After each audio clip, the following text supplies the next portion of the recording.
Hey, it's Matt, the old Florida boy here. And as my name implies, I live in Florida and we are right in the teeth of hurricane season.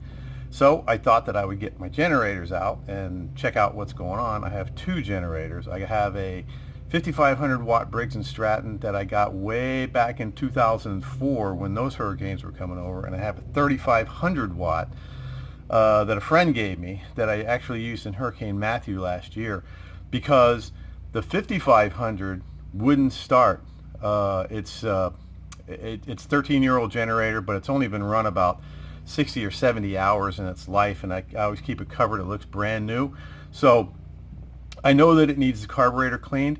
So if you ever have a generator like this, a Briggs & Stratton, that when you start it, it'll only run with the choke on, or it'll only run for a minute or two and then cut off, or right when you put the load on it, it cuts out, your carburetor is gunked up and you got to clean the carburetor. So here's going to be a step-by-step on how to clean the carburetor on your Briggs & Stratton 10 horsepower overhead valve engine. So stay with me. All right, here we go. If you have one of these, a Briggs & Stratton 10 horsepower, 5500 to 8500 peak watts generator, here's how you clean the carburetor out. So we're going to set this camera up over here. Okay, see if I can get it in here so y'all can see what's going on. Okay, kinda. This could be interesting. Okay, first thing we need to do is we need to take this air filter cover off. So it's got these nice bolts, which I'm going to remove. Alright, that one's out.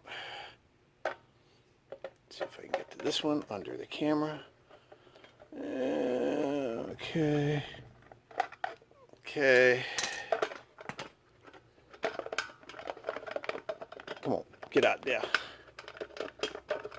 Alright, here we go. Air filter and air filter covers off. Now, I got to get this plate off of there. And we're going to have to change sockets here. There we go. Okay.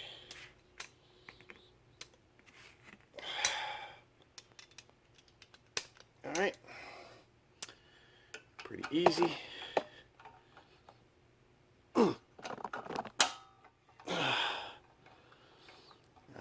These are actually double bolts.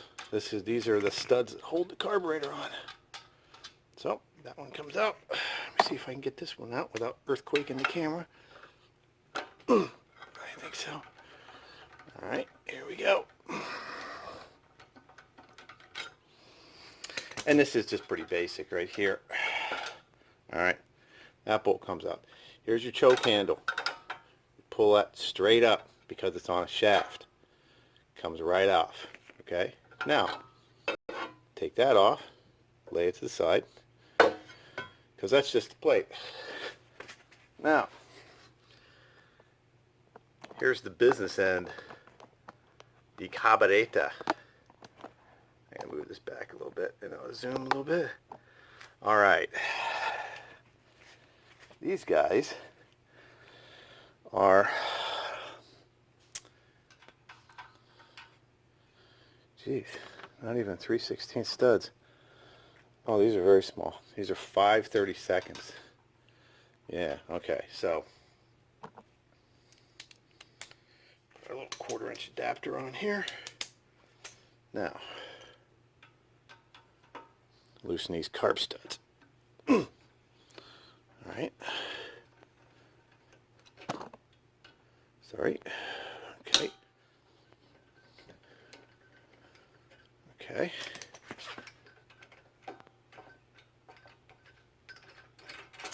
Carb stud.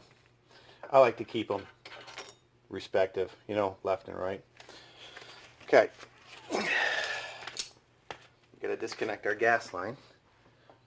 It's right here. Squeeze this clamp.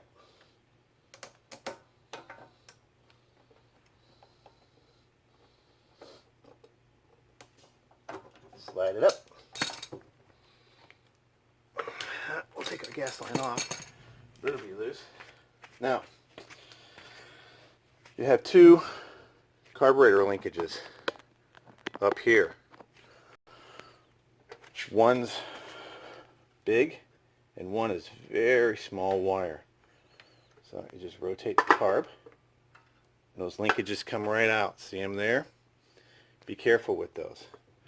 Okay, now we're just going to twist the carburetor. Come on.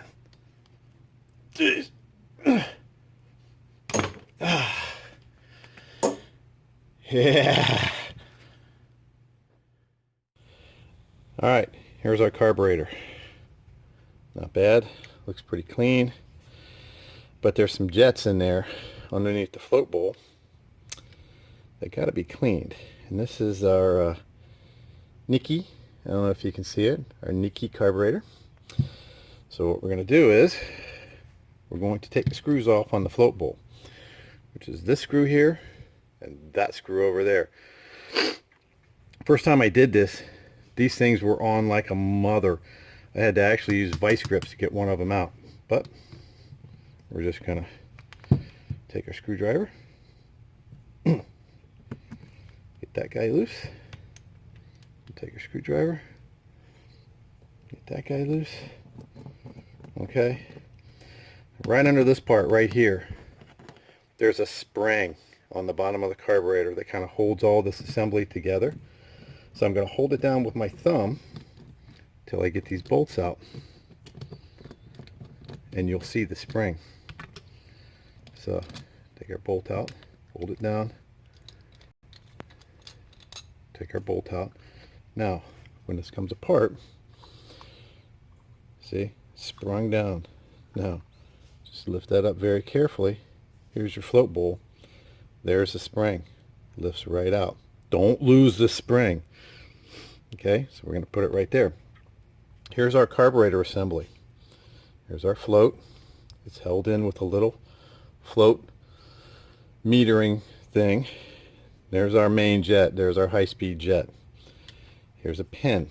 Okay, so actually you can either push the pin out now, or you can lift the entire assembly out like this. Okay, put that aside. Now here's our main jet and float assembly. All I need to do is just push this pin out that way, remove the pin, put that aside, take the float out. It's got our little metering nozzle. This slides right in a groove, so just slide it out, take it out. Here's your float, here's your meter. Okay, there's the culprit right there. I don't know if you can see it. You can see the hole goes all the way through because I've already cleaned it. I'm just doing this for the camera. That is your high-speed jet. When I took mine off, it had a bunch of sandy junk and everything on the bottom, and there was a bunch of junk in there. So what I did is took out my carburetor cleaner, sprayed it with carbon choke cleaner, and then I took a nice little piece of wire, and all you do is just put this piece of wire down there, find an end that fits, and clean this dude out with a little piece of wire. Okay, get all the junk out of there. You can see my wires coming through the other end. Get all the junk out of there. You don't want to make it, you don't want to make the hole bigger. You just want to clean all the stuff out of there. Spray it with carbon choke cleaner, dry it out real good. Look in the underside. Okay, make sure you get all the junk out of the underside. And a good thing to do that with is a good old Q-tip. Take it, run it down there. Yeah, see, it's still kind of dirty. Okay, it's really clean. Okay, Q-tip this side. Now you can see the hole all the way through mine. You couldn't see that when I took it apart the first time. So blow through it, both sides. Now that sucker is clean. Now these Nikki carburetors, they have a low speed idle circuit also. This is the main jet and this is the main nozzle. You know, spray some carburetor cleaner down there. Make sure your nozzle holes are nice and clean. Okay, I did that. Here is the low speed side right here. And when you spray carburetor cleaner down this side, it comes out this small hole right there. So that's your low speed idle circuit. And I would just spray a bunch of carburetor cleaner down there and make sure that's all cleaned out. My gasket looks good. These aren't broken. You know, there's no breaks or anything else in the gasket. So I think we're ready. Clean that out. I took my float bowl, cleaned it out the best I could with a bunch of carburetor cleaner. Now, you should be ready to reassemble this. So here's what we're going to do for the reassembly. We're going to take, first of all, we're going to take our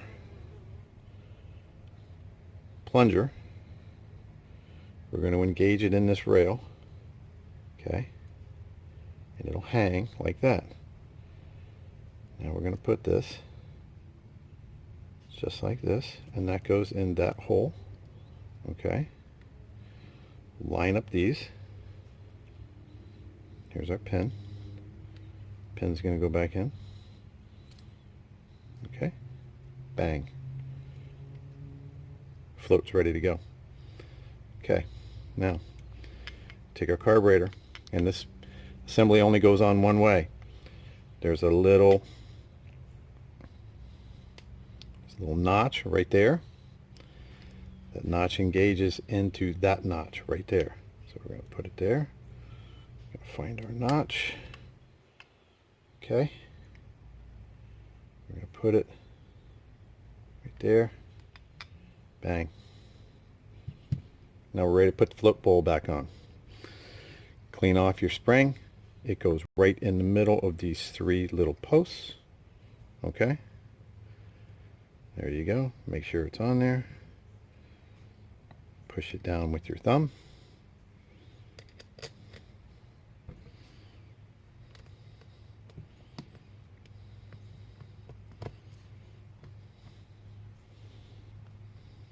Start that screw.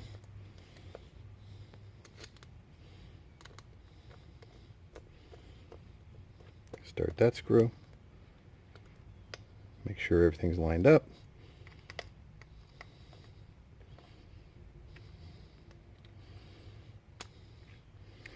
Now you want to tighten these pretty firmly. I don't think that you have to tighten them with the force of Thor, which is what they were on there with last time. I'm just going to tighten these pretty firm. You don't want to strip out the screws either. Okay. I'm going to tighten this guy. Okay. Those are on there. Now, we've taken it apart. We've cleaned the high-speed jet. We sprayed stuff down and cleaned the low-speed jet, which will come out this small hole on this side.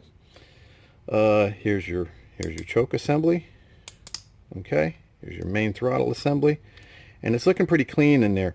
You know, try to get any junk out of there or blow any junk out of there you can. But here we go. Now it's ready to go back on the engine. We are going to put this sucker back on the engine. Probably the hardest part of this is getting these two little linkages back on. Very small one here and a larger one there. So orient your thing, orient your carburetor. Put that small linkage to a small hole. Come on. And get it to snap in there. There we go. We got it. All right. Now, oops. Now we're put the car back on.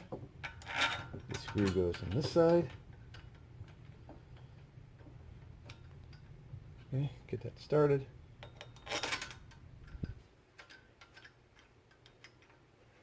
Screw goes on that side. Okay.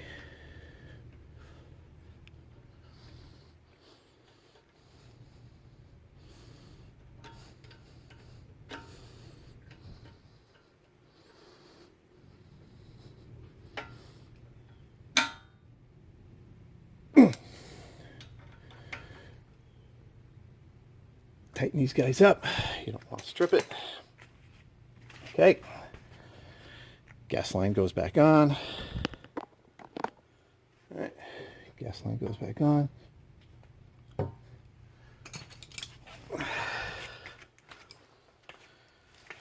Got our little clamp right here. Slide that right back down. There we go. Gas line's clamped back on.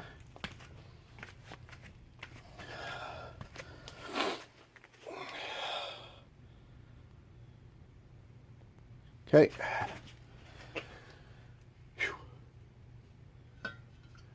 This part swings back over, goes over the choke post. Okay. So on like so.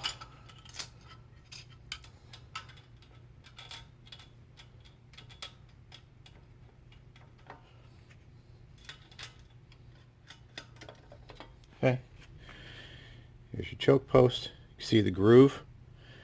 It's got a post in the back. It only goes down one way. So kind of feel with your finger on where it is. It's like that. There we go. Okay. Now, these guys are, yeah, they're that one. Okay.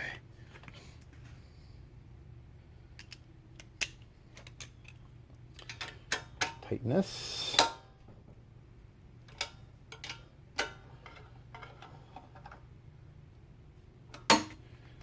Tighten that one.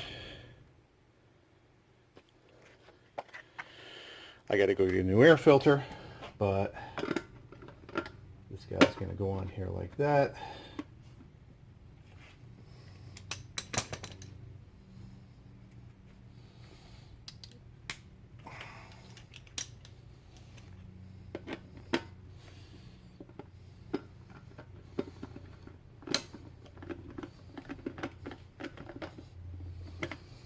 That one's on.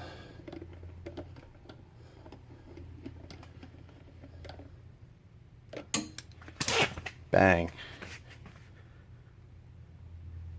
We just cleaned the carburetor on our Briggs Stratton 10 horsepower overhead valve 5500 watt generator. Now I'm going to go get some gas and put some nice stay-bill in here, and then I'm going to show you that we're going to see how many cranks it takes to start this sucker, and we're going to see if it worked. So I'll be back.